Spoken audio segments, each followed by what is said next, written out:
మాదిగోళ్ళే నా రాజకీయ జీవితానికి పునాది అని ఎన్నో సందర్భాలల్లో తెలంగాణ రాష్ట్ర ముఖ్యమంత్రి రేవంత్ రెడ్డి బహిరంగ సభలల్లో చెప్పిండు. నేను మాదిగ బిడ్డని, రేవంత్ మాదిగ నా పేరు అని చెప్పిండు. నాయన రేవంత్ రెడ్డి, నువ్వు ఇప్పుడు లండన్లో ఉన్నావో లేకుంటే మరి అమెరికాలో ఉన్నావో ఏడానో తెలియదు, కానీ ఒక తెలంగాణ మాదిగ బిడ్డ చిట్యాల గండ్ర సత్యనారాయణ ఆయనకును ఆయన అనుచరుల చేతుల మీద ఒక journalist, registered journalist, accreditation card ఉన్నటువంటి జర్నలిస్టు మీద రాత్రి 10:30కు వచ్చి భార్యాభర్తలు ఇద్దరే ఇంట్లో ఉన్నప్పుడు ఒక న్యూస్ రిపోర్ట్ తన చేసిండని చెప్పి వచ్చి, ఇంత జంగల్ రాజ్ అంటే ఏమో అనుకున్నాం, కానీ ఇక వచ్చి ఇండ్ల కాడికి వచ్చి జర్నలిస్టుల మీద ఘోరంగా కొట్టి చచ్చిపోయింది అనుకొని వదిలేసి పోయి భార్యను కూడా నోరు బట్టి కుతిక బట్టి ఇట్లా బట్టి మాట రాకుండా చేసి ఇద్దరిని అడ్డగులుగా గోలుగా కొట్టిపోయినరు. ఇప్పటికీ ఏం పేరు మధువంశీరావు ఆయన, నువ్వు పొద్దున్న లేసి అంటావు కదా సగం బస్స బియ్యం వండితే ఉన్న ఎల్మోళ్ళందరికీ బువ పెట్టచ్చు, బువ పెట్టంగా మిగులుతుందని చెప్పని ఒక దాంట్లో ఆ కోవకు సంబంధించినటువంటి వ్యక్తి ఒక ఆయన ఇక్కడ ఎమ్మెల్యే చేసినావు నువ్వు. ఆయన అనుచరులు సేమ్ అదే కులమట. మరి ఇక్కడ డిఎస్పీ కూడా సంపత్ రావు అట. ఈ సంపత్ రావు, మధువంశీరావు, సత్యనారాయణ రావు, మళ్ళీ ఇక్కడ కాడికి వచ్చే వరకు రేవంత్ రావు కావచ్చు నువ్వు. మరి ఎవరు కాపాడుతందుకు ఇక్కడ ప్రయత్నం చేస్తున్నారు అంటే ఒక దళిత బిడ్డను, ఒక మాదిగ బిడ్డకు, దాంట్లో జర్నలిస్టుకు, ఒక 20 సంవత్సరాల సీనియారిటీ ఉన్నటువంటి ఒక మాదిగ బిడ్డకు తెలంగాణలో రక్షణ లేదు. దాడి జరిగిన తర్వాత ఇప్పటికి ఇంకా ఏవన్ను కాపాడే ప్రయత్నం చేస్తున్నారు.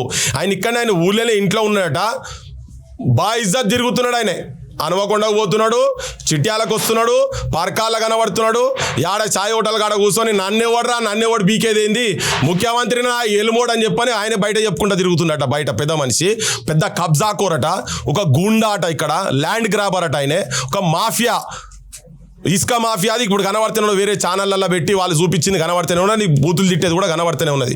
మరి తన ఒక పేద బిడ్డ ఇల్లు చూడుండ్రి, వెంకటప్ప, ఇదైతే ఉట్టి ఆస్బెస్టార్స్ షీట్స్తో ఉన్నటువంటి బయట ఉన్న ఇల్లు.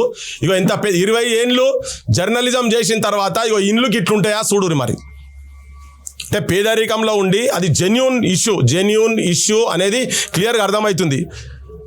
ఏదున్నా తనకేమైనా ఇబ్బంది ఉండి తన చేసిన రిపోర్టింగ్ తనకు నచ్చకుండా ఉంటే పోలీసు వాళ్ళకి కంప్లైంట్ చేయాలి. దానికి కోర్టులు ఉన్నాయి, కానూన్లు ఉన్నాయి, చట్టం ఉంది. పోలీసు వాళ్ళు కూడా అదే పని చేయాలి కదా.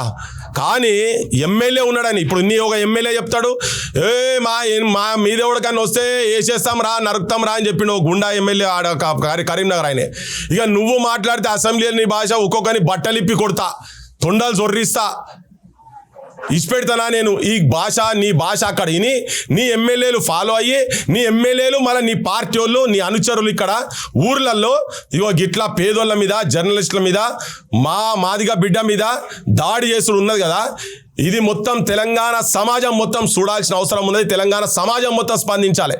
నేను మొత్తం మాదిగ సంఘాలకు చెప్తున్నా, బహుజన సంఘాలకు చెప్తున్నా, అగ్రకులాలలో ఉన్నటువంటి ప్రోగ్రెసివ్ థింకింగ్ ఉన్నటువంటి వాళ్ళకు కూడా చెప్తున్నా. ఈవెన్ అయ్యా యాడున్నారు మీరు, హైదరాబాద్లో కూర్చొని ఉట్టిగా రాసుడు కాదు, పెద్ద మనుషులందరికీ చెప్తున్నాము. పెద్ద పత్రికలలో రాసేటోళ్ళు ఉన్నారు కదా, మీ సంఘాలు ఏం చేస్తున్నాయి మాతోని మళ్ళీ మీ సంఘాల గురించి మాట్లాడిపియకుర్రి. మీరు ఎంక్వైరీ చేసుకొని రావాలి. ఇప్పటికే ఏ రోజు అయింది ఇది?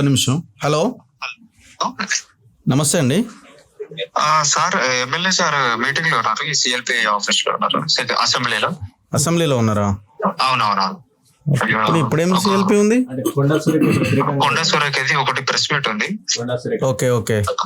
సో అందుకే వచ్చినాం ఇక్కడ. మేము సార్ గుర్తు చేస్తాం అయిపోయి. ఎంత టైం పడుతుంది? మేము 1 hour 2 hours పడేటట్టు. మేము భూపాలపల్లిలోనే ఉన్నాం. ఒకసారి చెప్పండి కదా. 1 hour 2 hours అవుతుంది బయటకు వచ్చేవాడికి. ఓకే సరే. పోలీసు వాళ్ళు చెప్తున్నది ఏంటంటే A1 పెట్టినాం. మరి A1 పెట్టినప్పుడు ఇప్పుడు ఈయన ఏ పొక్కలవ అన్నాడు? గండ్ర రమణారెడ్డి ఎంబడి, గండ్ర సత్యనారాయణ రావు ఎంబడి పట్టుకొని సిఎల్పి మీటింగ్లో ఏమైనా కూర్చున్నాడా? ఈయన కార్లనే తిరుగుతున్నాడని కూడా కొంతమంది చెప్తున్నారు ఇక్కడ లోకల్ వాళ్ళంతా. ఎమ్మెల్యే సాబ్ చాలా దగ్గర అనుచరుడు ఈయన అని చెప్తున్నారు. ఒకవేళ కాకుండా ఉండేది ఎందుకు దొరుకుతలేరు? మిగతా ఎట్లా దొరికిర్రు? ఆ వేనంటే ఆయనే. ఇంకో ఆయన పేరు ఏంది? నాగరాజా. ఇద్దరి పేరు చెప్పినావా, నటరాజు, వీళ్ళు దొరికిర్రు. మరి ఈయన ఏడ నాట్యం చేసుకుంటూ తిరుగుతున్నదో అర్థమైతలేదు. మరి ఈ పెద్ద మనిషి ఈయన ఎమ్మెల్యే అండదండాలు ఉన్నాయి, ముఖ్యమంత్రులు అండదండాలు ఉన్నాయి కాబట్టినే మీరు పడతలేరు. నేనేందంటే జర్నలిస్టుల సంఘాలకు ఇప్పుడు అదే వాస్తవంగా ఎవరు మాట్లాడినా జర్నలిస్ట్ అంటే వార్త ఎవరిచ్చినా ఎవరు చెప్పినా ఏ కథ రాసినా దానికి ఒక పెద్ద లైసెన్స్ ఉండాల్సిన అవసరం లేదు. కానీ లైసెన్స్ ఉన్నటువంటి జర్నలిస్టు మీదనే దాడి జరిగితే ఏం చేస్తురా మీరంతా పెద్ద పెద్ద మనుషులంతా తెలంగాణలో? మీ సంఘాలని రాష్ట్ర స్థాయి సంఘాలు వచ్చినాయి ఏమన్నా? రావాలి, అందరు రావాలి. బరాబర్ ఈ ఇష్యూ గురించి ఎవరెవరు రాష్ట్ర స్థాయిలో అందరికి విజ్ఞప్తి చేస్తున్నాను. మొత్తం మనకు అల్లం కాడికి వెళ్ళి విరాట్ భాయ్ ఇగో ఇప్పటికీ చాలా రోజులు అయిపోయింది అయ్యి. చాలా మంది ఎవరెవరు అవుతున్నారో ప్రజా సంఘాలలో, రాష్ట్ర స్థాయిలో ఉన్నటువంటి ప్రజా సంఘాలలో మీరు వచ్చినా రాకున్నా మా పని మేము చేస్తూనే ఉంటాం. కానీ మీకు కూడా సోయికి రావాలి, కుల సంఘాలలో కూడా రావాలి. కుల సంఘాలలో ఉన్నటువంటి అందరూ వకీళ్ళు కావచ్చు, జర్నలిస్టులు కావచ్చు, ఉట్టిగా ప్రజల గురించి పనిచేసే వాళ్ళు కావచ్చు, అందరికి రావాలి. ఆ వ్యక్తిని ఇమ్మీడియట్గా ఇవాళ రాత్రి అరెస్ట్ చేస్తారా, రేపు అరెస్ట్ చేస్తారా? రాష్ట్రంలో ఇంకా ఎవరిని కూడా ఏ జర్నలిస్ట్ను కూడా చెయ్యాలంటే ఒక్కొక్కరికి వణుకు పుట్టాలి. ఎందుకంటే ఈయన పెద్ద దొరాట ఊర్లే, పెద్ద దొర, ఈయన ఎవ్వడు ఏం చేయలేడనే అహంకారం ఉన్నదట. అందుకనే ఈ జర్నలిస్ట్ని కొట్టిండు కదా.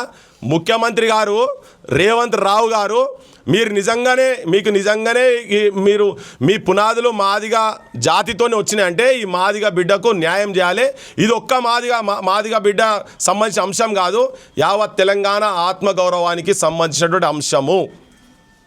బరాబర్ అందరూ సమాజంలో ఉన్న మొత్తం అందరూ స్పందించాల్సిన అవసరం ఉన్నది. దీంట్లో పార్టీ నుంచి వెళ్ళి సస్పెండ్, ఇప్పుడు అందరికీ నోటీసులు ఇస్తురుగా. మరి ఇప్పుడు ఈయనను దాడి చేస్తారు, పార్టీ సస్పెండ్ అయిందని కాపాడుతుందికే ప్రయత్నం చేస్తున్నా, పార్టీ నుంచి సస్పెండ్ ఎందుకు చేస్తారు ఇంకా?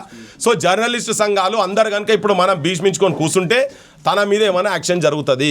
ఈవెన్ ఇది ఎంత ఏంటంటే బాధ్యత మొత్తం ఇక్కడ ఉన్నటువంటి డిఎస్పీ, ఎమ్మెల్యే.